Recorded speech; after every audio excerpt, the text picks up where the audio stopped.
جی اعوذ باللہ من الشیطان الرجیم، بسم اللہ الرحمن الرحیم۔ فعل ماضی جو ہے وہ آپ نے پڑھ لیا، تو اس کے بارے میں فعل کے بارے میں میں نے آپ کو یہ بتانا تھا کہ کسی بھی سینٹنس میں جب ہم کوئی سینٹنس بناتے ہیں، کوئی جملہ بناتے ہیں، تو اس کے شروع میں فعل آتا ہے، اس کے بعد فاعل ہوتا ہے یعنی کام کرنے والا، اور اگر ہمیں ضرورت ہو تو اس کے بعد مفعول آ جاتا ہے۔ ٹھیک ہے، یہ تو اس صورت میں ہے کہ جب فاعل کا نام ہمارے پاس موجود ہو، تو اس صورت میں یعنی پہلے فعل لکھتے ہیں۔ جیسے آپ نے لکھنا ہو کہ طالب علم گیا، تو ہم کیا لکھیں گے؟ پہلے گیا یعنی ذہبا، پھر طالب علم فاعل ہے نا، ذہبت طالبو، یہ ایسے ذہبت طالبو، طالب علم گیا۔ اب ذہبہ کیا ہے؟ یہ فعل ہے، اور الطالب یہ فاعل ہے۔ اسی طرح سے اگر ہمیں مفعول چاہیے تو مفعول جو ہے وہ پھر اس کے اینڈ پہ آتا ہے، یعنی یہ ترتیب ہے، پہلے فعل آتا ہے، پھر فاعل آتا ہے، اور پھر مفعول آتا ہے۔ اور چلتے چلتے یہ بھی یاد رکھ لیں کہ فاعل عربی میں مرفوع ہوتا ہے، یعنی اس کے اوپر یہ رف آتا ہے، رف کا نشان، رف مین پیش۔ یہ دیکھیں الطالب ہے، یہ فاعل ہے نا، تو یہ مرفوع ہے، ٹھیک ہو گیا۔ اور اگر مفعول ہوتا ہے تو مفعول ہمیشہ منصوب ہوتا ہے، یعنی اس کے اوپر یہ آتی ہے، نصب آتی ہے، اس کے اوپر زبر آتی ہے۔ لیکن ابھی ہم نے یہ چیز دیکھنی ہے، وہ یہ ہے کہ اگر ہمیں فائل پراپر دیا ہوا نہ ہو، یعنی کسی کا نام نہ مینشن کرنا ہو، ویسے ہی کہنا ہو کہ وہ گیا، ٹھیک ہے، تو اب عربی اردو کی لینگویج میں تو یہ ہوتا ہے نا کہ گیا کے ساتھ ہم وہ لکھتے ہیں، وہ گیا۔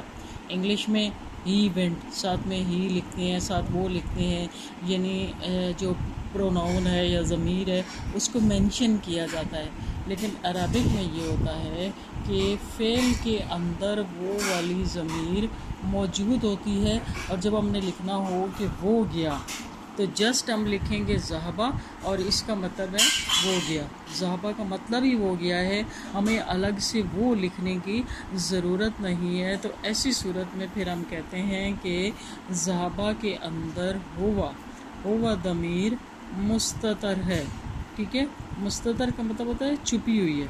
تو جو بھی صیغے ہیں ان سب کے اندر ان کے اپنے مقام کے مطابق، مرتبے کے مطابق، یا ان کی جو جگہ ہے نا اس کے مطابق اس کے اندر ضمیر موجود ہوتا ہے۔ یہاں پر بتانے کا مقصد ہی میں یہ بتانا چاہتی ہوں کہ کس کس صیغے کے اندر کون کون سی ضمیر چھپی ہوتی ہے، یہ آپ یاد رکھیں، ٹھیک ہے۔ جیسے آپ لوگوں نے ضربا سے فعل ماضی کی گردان سیکھی تھی، تو ضربا کا مطلب ہے اس نے مارا۔ آپ دیکھیں یہ اس نے خالی مارا نہیں ہے، اس نے مارا، اس نے اس کے اندر موجود ہے، تو یہ کون اس کے اندر موجود ہے؟ ہوا، یعنی آپ لکھیں، ہم لکھیں نہ لکھیں، اس ضربا کے اندر ہوا موجود ہے۔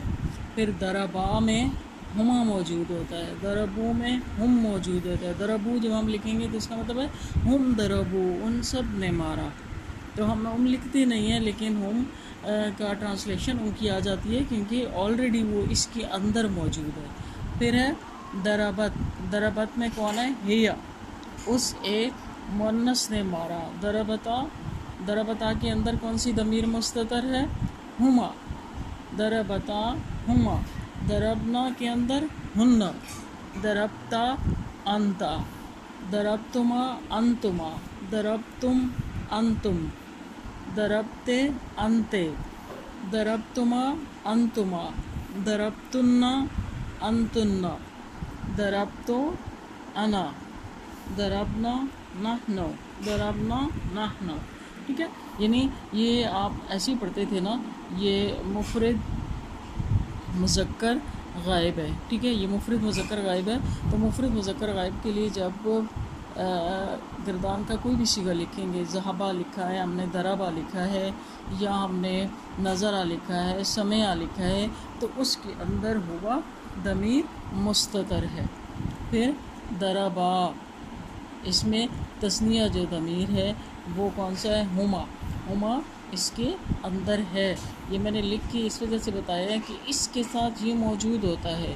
یہ کبھی یہ لکھنا پڑ جائے کہ ان دو نے مارا، وہ دو گئے، ان دو نے پیا، تو ہم جسٹ ماضی کا تثنیہ کا صیغہ لکھ دیں گے تو وہ ٹرانسلیشن میں اس کا میننگ آ جائے گا۔ ضربو ہم،